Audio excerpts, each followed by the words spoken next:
Welcome to A Man's Perspective with Andres Garcia. I'm Andres Garcia. Today, I'm going to have the privilege and honor of having a conversation with my very good friend, Anthony Rodriguez. Anthony has a bachelor's degree in criminal justice and has been pivotal in my growth as a police officer. Anthony is now in the lucrative world of personal investigation, and now it's my good friend, Anthony. Hey Andy, how you doing? Good, brother, good, brother. Thank you for having me. I appreciate this. Thank you, brother. Appreciate you being here.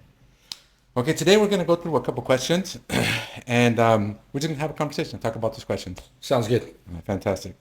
All right, so the first question, can you share some of the most significant lessons you've learned in your lifetime, and how have they influenced your approach to life? Wow. You know, when I grew up, both mom and dad were together with my brother. I grew up with very loving parents. Wow.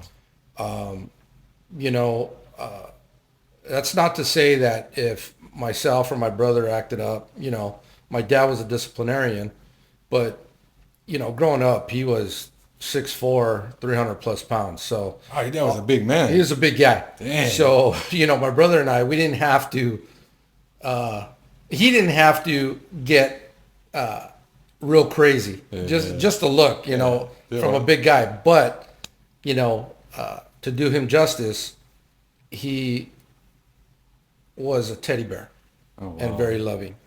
So, his father skills were taught to me, and that's how I go about with my kids. Oh, okay. And I going through life, I kind of take that and just kind of try and live a solid, straight, semi good life. Yeah. That's interesting because I remember in the men's jail, UCLA did a study. It was a 2 year long study. They wanted to see what was the common denominator of all these men in jail, and 93% of the male inmate population did not know who their father was or did not have a male role model in their life. So man, that's pivotal that your dad was in your life. For That's sure, tremendous. 100%. I mean, growing up as a kid, going through school, he would be the chaperone, take the kids, if we were the highest that sold candies and stuff like that or whatever, he would take a group of us kids and he would be there. He would be the guy at the festivals and the carnivals. And seeing that, that's what I learned, and I did that with my kids. I mean, it was to the point where, you know, all the other parents thought I was a single parent at that time because they just saw me, Yeah. Well, you yeah. know? Every time I call you, it's like you're at some kind of event with your son. So yeah, Absolutely, yeah, because I feel as a parent that's something that needed to be done because they needed to see that I was there for them, yeah, you know?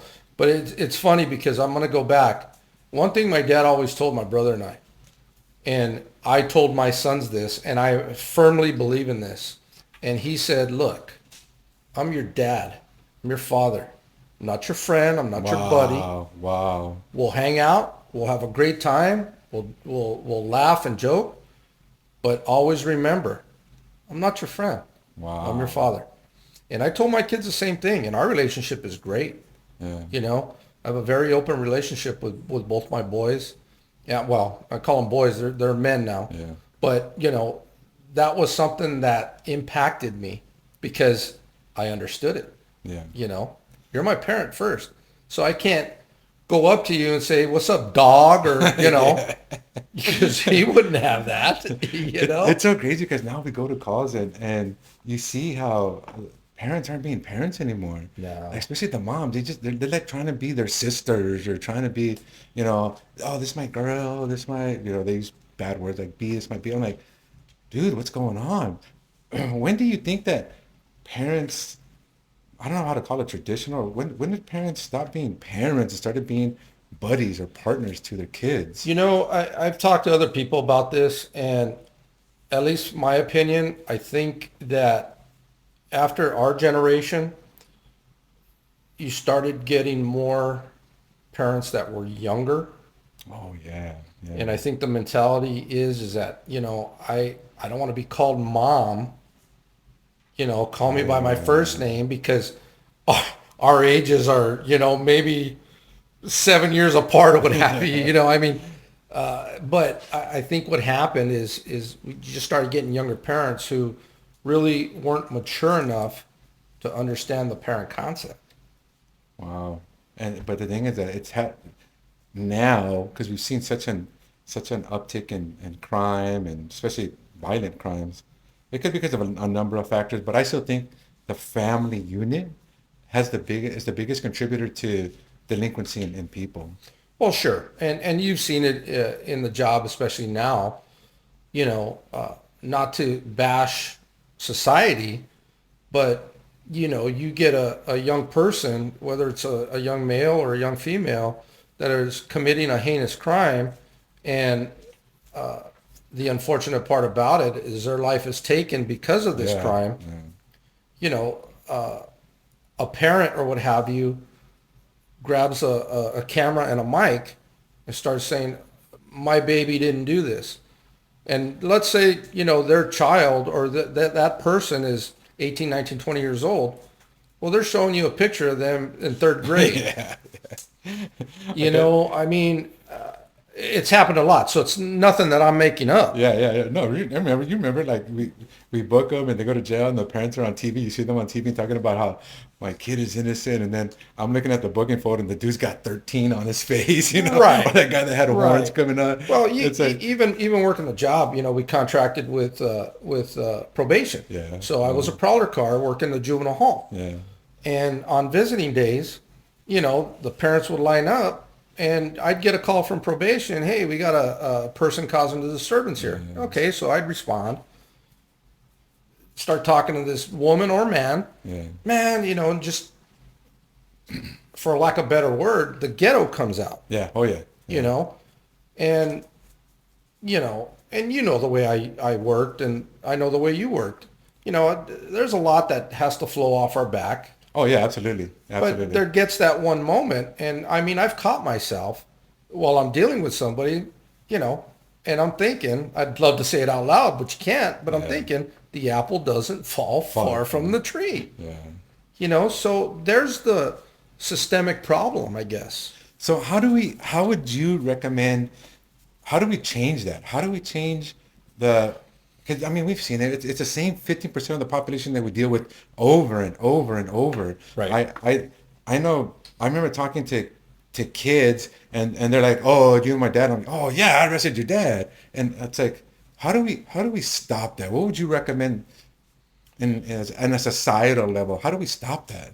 I think we need, as a society and a community, to develop more youth programs. That's good. Because let's face it, man, children don't pick their parents, Yeah, yeah, you know. And if for whatever reason the parent can't parent this person, this child, there has to be resources for them.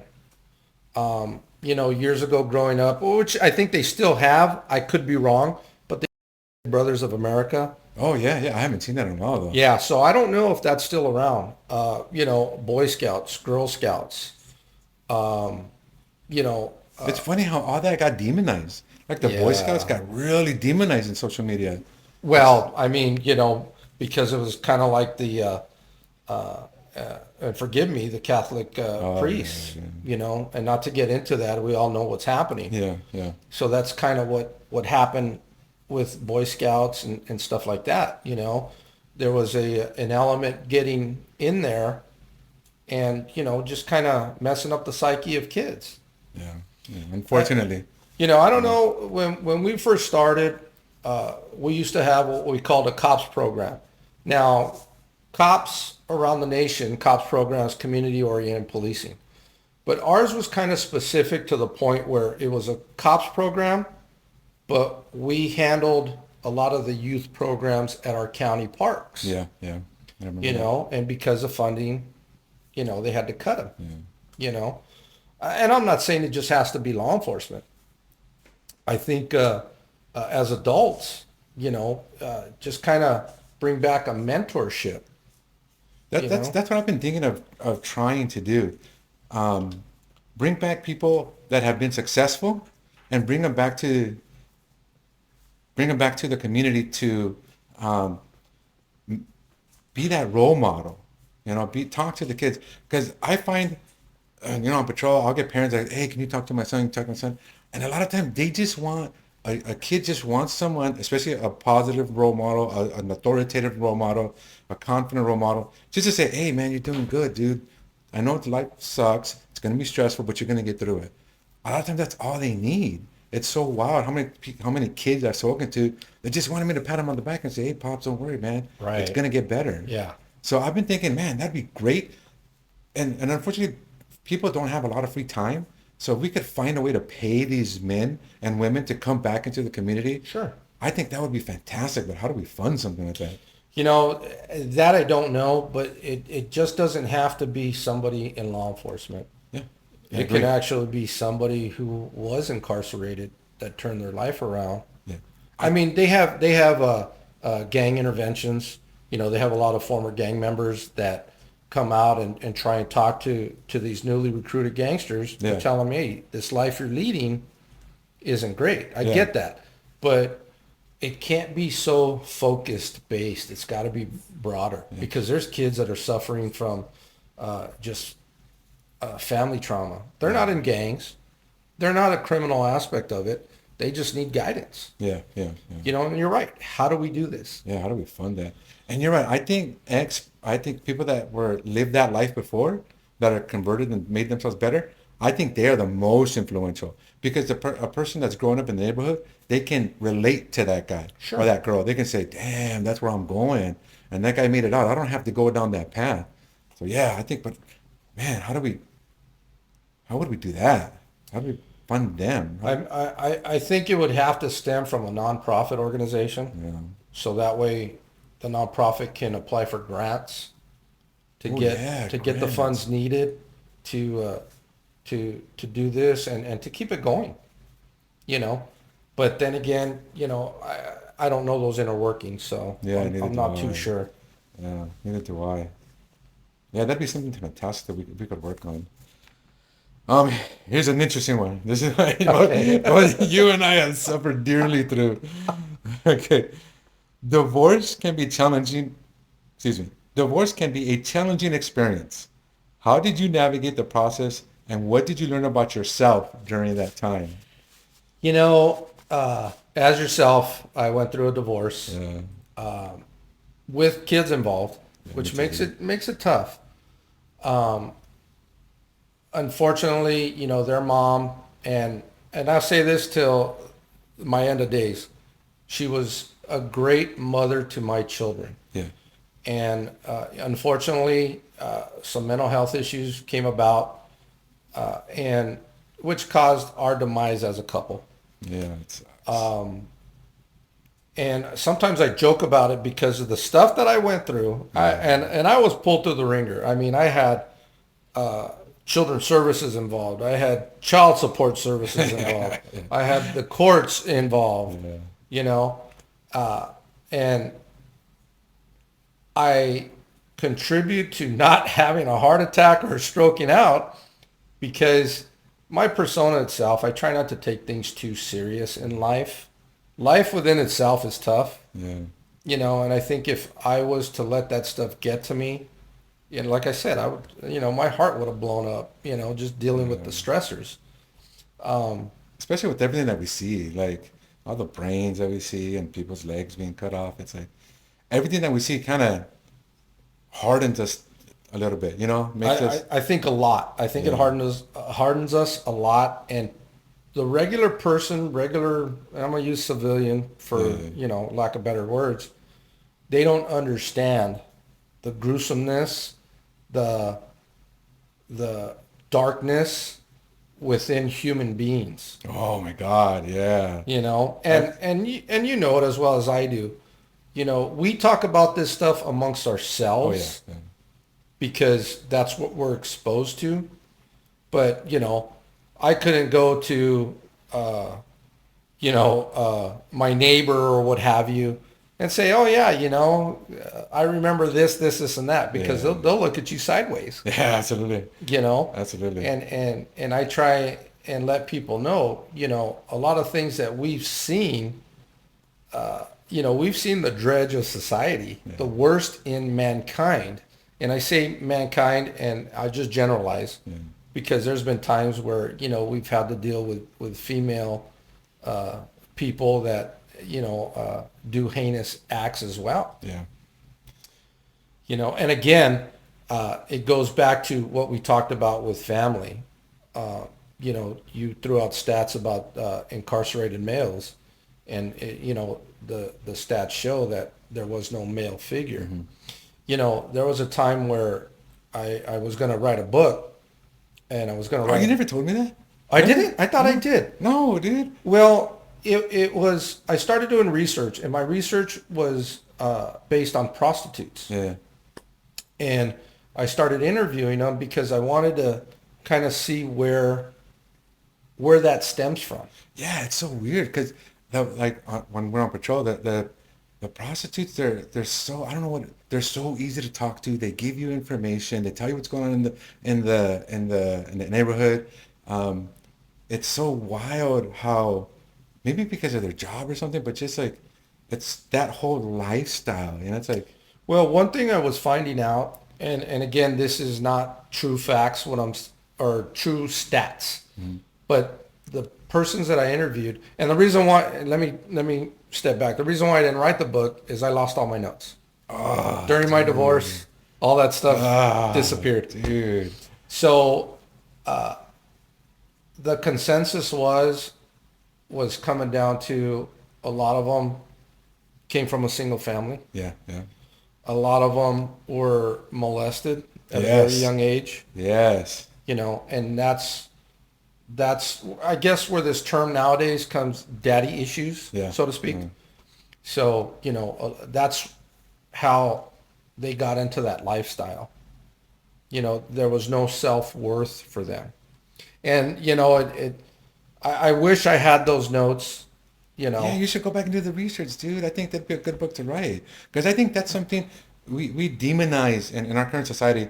Prostitution is demonized, even though it's the oldest industry that we have. Sure. It's in the Bible, for goodness sake. And it's so demonized. Right.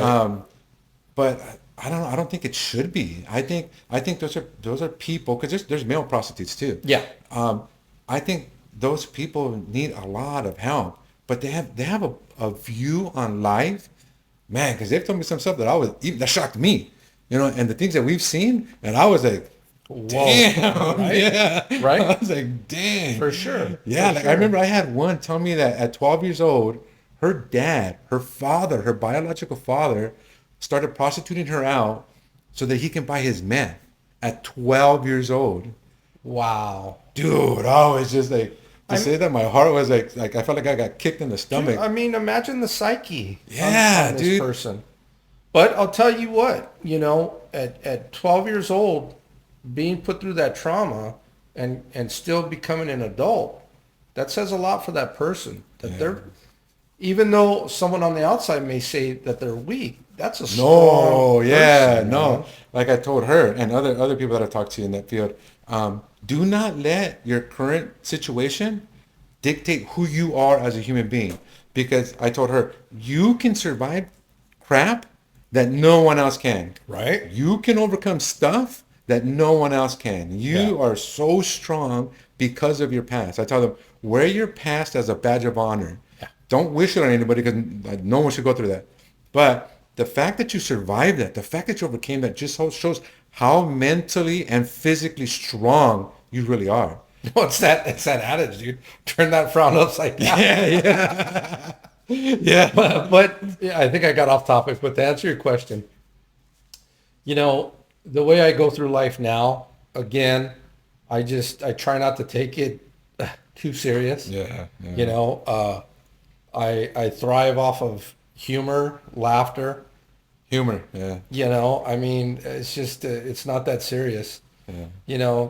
Going back to my dad again, another thing he told me, he says, "Look, man, you're born in this world, and you die in this world. Yeah. Those are your two guarantees. You know, So in between all that, make the best of it. I'm not saying you have to find the cure for cancer. Yeah. I'm not saying, you have to invent something that's going to make you gajillions of dollars. Just be you and try and be a good human, Yeah. you know? I do believe, because I know I and a lot of the guys I work with, we use humor as a coping mechanism. Because like, how many times have we seen people with no heads, and we have to cope with it. We have to vent with it some way. I know when we first started, 20 years ago, 15, 20 years ago, a lot of the old timers were still drinking a lot. Yes. Now they don't drink so much anymore, but we still have to vent that out, and we Sure. use humor. And like I'll see YouTube videos and stuff of cops like joking about a really dreadful situation, and I tell people it's not that they're laughing at what's going on. They're trying to get out this negativity, because I tell people I'm just as shocked and fearful and scared when I see things like that. Sure. But I have to vent it out. And a lot of the guys I know, we use humor. We'll joke and we'll say silly things and laugh, because we have no other way. We can't just keep that in us. We have to let it out. Well, I think nowadays society is so sensitive. Oh my God, It's yeah. it's very hard for people to understand. And like you said, you're at a crime scene and, there's four people standing around, either smoking cigars or laughing. Yeah. And I brought this up to people. I said, we were out on a scene of a dead body that was sitting around for a while. Well, that stench that stays with you. Yeah. People don't realize what a dead body smells like after 3 days. Right. It's Oh, totally different from a dead wow. animal. Yes. Totally different. So, Yes. the cigar or cigarettes is to mask Yes. the smell. Yeah. It's not that I'm arrogant or that I have a chip on my shoulder. It's trying to get the smell out. Yes. And from trying to tell my mind that, what I saw, yeah, it's real, but I don't want to take it home, Yeah. you know? So, and you know as well as I do, man, cop humor is Yeah, we're kind is sinister, Yeah. dude. It's Very sinister. it's sinister. That's why I don't tell the things that we say to each other to my family and stuff like that, 'cause Right. they don't understand. They would never understand. Yeah. Because they haven't seen the treachery, the horror that we've seen. Sure. So Well, what brought it to perspective for me was early on, when I was married. I don't know, I don't remember the circumstances, but I do remember the statement vividly that my ex-wife had told me. She goes, "I'm not your suspect. I'm your wife." So something happened where I guess she felt I went to cop mode, Yeah. so to speak. And, she had to bring me back to reality. And that happens, you know. But again, law enforcement has changed, and you've seen it. You've been through the transition, yeah. Oh yeah. Yeah. and it's very tough, It's great, especially now. Dude, I It's mean, so when hard we to came get caught on, now. there were cell phones, but you couldn't take videos Yeah. or And they were pictures. real grainy, and yeah. If you did, yeah, I mean, when we came on, we had Boost Mobile with the chirp, Yeah, you know. I remember. I used to communicate with you like that. Hey, where you at? Hey, dude, come here. You You know, gotta see this, bro. You gotta see this. Come here. yeah, Yeah. but nowadays it's like, man, you make a traffic stop and somebody has their cell phone up Oh on you yeah, already, dude, know, yeah, it's crazy. and so it's tough. But again, to go back to your question, I take things day by day. You roll with the good, you roll with the bad. I try not to watch the news too much. Oh, I don't even have regular TV in the house. You know? Because I think oh man, it's just so negative all the time. It's just so Well, yeah, well, that's dreadful. that's what they get paid for. You Yeah, know, that's true. Every once in a while they'll have a good segment on Youth of America.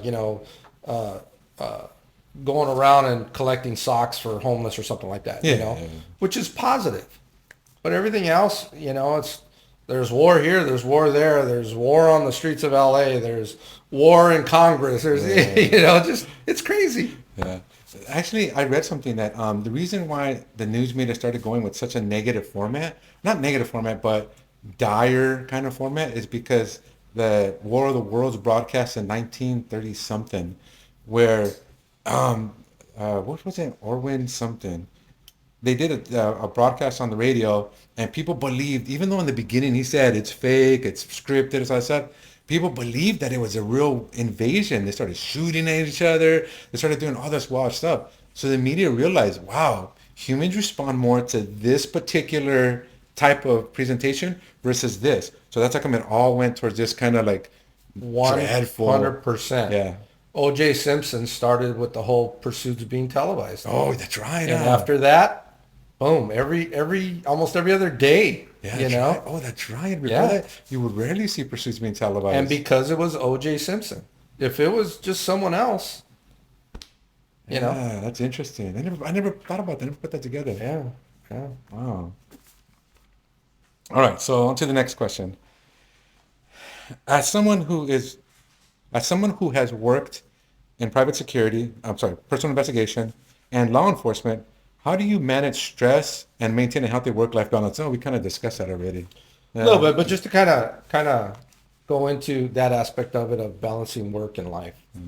I'm very fortunate now that I work from home. So my cases, for my investigative cases, I can pick and choose basically what I want to do.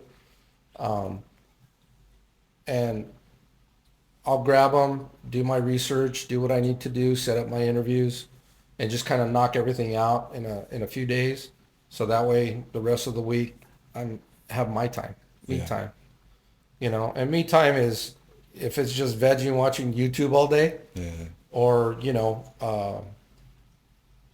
doing things with my boys, or doing other stuff in my personal life.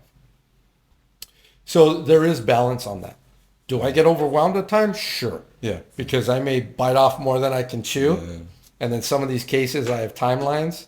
Yeah. And let's face it, I'm lazy. We're all sort of procrastinating on these. And I'll get a timeline of, hey, your cases are coming up in 4 days. I'm like, Which ones? how did that happen? What's the name? And then I look back, it's like, well, it happened because you dummy, you're sitting on your fat ass, not doing nothing. But, but sometimes I work better under pressure like that. I have a feeling that most people do. Because me too. I find myself like waiting till almost at the very end. Not all things, but for most things. And then under stress, I'm like hustling, trying to write this, trying to write that, trying to research it, research that. So I think most people work best under stress. Do you think we work best under pressure, or are we just lazy? I think it's a combination of all of that. For myself, it's like it's very mundane to read things, Yeah. go through things, research things. That's not me, you know. So when I have to do it, I don't know if my adult ADD kicks in. It's like, oh, but I mean, at the end of the day, we get the stuff done, right? Yeah, that's true. You know, Yeah, we meet all our productivity goals. but it's quality. Yeah, that's true. You know, it's not junk. Yeah, So, I've been lucky at that aspect of it. good. When I wait for the last minute and then I get a kickback saying this is junk, then I say, okay, maybe I should clean it up a little bit. Maybe I should give myself a little bit more time. More than an hour to do a week-long investigation. Absolutely. It's crazy. It's crazy. That's crazy. Wow. It's funny because the other day I went out to do a neighborhood reference, Yeah. And this is geared to my background investigations that I do. And there was an open garage and a guy out there, so I'm like, oh, okay, he's like 3 doors down from this person. I mean, Yeah, see he'll know. what he Yeah, knows. yeah. So I go up, identify myself, and he's kind of looking at me sideways. I said, this is legit. Yeah. I'm doing a background investigation on your neighbor. Yeah. Nothing you need to worry about. Yeah. It's not like, this person's a serial killer or nothing. I Yeah. just got to get a feel for what's going on. And after it was said and done, I was driving home and thinking about it. It's like, these are the times we live in where I have to really explain what I'm doing without giving away too much. Yeah. Before it was like, hey, I'm investigator so-and-so, I want to ask you some questions. And people are like, oh, okay. Yeah, there's no respect for authority anymore. None. Not at all. Yeah, Not at all. And again, I just feel it's like, man, why do I gotta explain this? yeah. You know? I just showed you my credentials, man. Could you just please answer the question? Just come on, dude. I'll give you a donut. It's like, I'll give you a donut. I'll give you this shiny pen. Yeah. You want a plastic sticker? Yeah. It's so funny now. I find myself. I want to call it like bribing people. I can't tell you how many times I've offered like, do you want a hamburger? Do you want you want a soda pop? What do you want? Right. Just to get them to do what I want, especially with like the mental health calls. Oh my God, dude. I remember before, 10 years ago, 10 plus years ago, you just told somebody what to do, and they would grudgingly comply, but they would still comply. Now, dude, I'm offering stickers, pens, food, sodas. As a matter of fact, before work, I buy extra water and extra power bars and or candy bar Snickers to give. I know I got to give these away, so I'm like, hey, want a Snickers, want a soda? What do you want? Give something to get something. Yeah, You know, it's funny. I had an old federal police officer when I was working with the feds. I had an old federal police officer say, hey, you guys, just even if you don't smoke, just buy a pack of cigarettes. Because what will happen is you'll deal with somebody, maybe Oh, mental health, yeah. somebody who's homeless, That's and they're true. causing a ruckus inside a federal facility or what have you. You know, the best way to get them out is just, hey, man, let's go outside and have a smoke. Dude, yeah, because They're like, they'll follow you like a puppy. a majority of them smoke. You give them a Yeah. couple cigarettes, like, all right, dude, be on your way. Get out. Dude, that's great advice. I'm gonna start buying a pack of cigarettes. Dude, it happened to me. I wasn't even working. I was actually at the doctor's office. And this homeless guy came in, and you could see even the people at the counter were like, you got to leave, man. Yeah, You can't be yeah. here. And he wouldn't go. So, being me, I stood up. I said, hey, brother, I said, let's go outside and smoke a cigarette. I didn't have any on me. Yeah. So he's like, all right. So we get out. And he's like, hey, where's my cigarette? Oh, man, I smoked the last one. But you know what? You're doing the whole. Yeah, I was. Yeah. I said, here's my lighter, though, bro. But don't go back in there no more. Yeah. He's like, all right, man, thank you. God bless you. Hey, God bless you, too. So is that better? Do you think? I don't want to say bribing exactly, but that's kind of how I feel it is. Do you think the bribing technique is better than the old grudgingly doing what we ask them to do? I think you have to now, Yeah. you know, because even though there may be a mental health issue or something like that, people are resilient.